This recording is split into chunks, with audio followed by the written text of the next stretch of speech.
బడింది. నీరు అనేది చాలా ముఖ్యం. మనిషి ప్రతి అవసరాన్ని తీర్చేది నీళ్లే. నీరు లేనిదే ఏ పని పూర్తి కాదు. ఇంట్లో పెద్దలు చాలా మందికి పొద్దున్నే నిద్రలేవగానే గ్లాసుడు నీళ్లు తాగడం అలవాటు. ఉదయం ఖాళీ కడుపుతో నీరు తాగడం మంచి అలవాటు అయినప్పటికీ కొంతమంది ఆరోగ్యానికి ఇది మంచిది కాదని ఆరోగ్య నిపుణులు అంటున్నారు.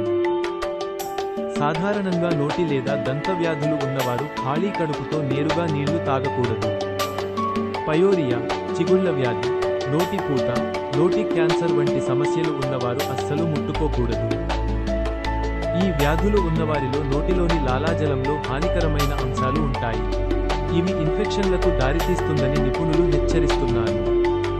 అలాంటి వారు ఉదయం నిద్రలేచిన వెంటనే నీరు తాగితే, నీటితో పాటు లాలాజలాన్ని మింగితే, ఇటువంటి ఆరోగ్య సమస్యలు ఉన్నవారు నీరు తాగే ముందు నోటిని బాగా శుభ్రం చేసుకోవాలి.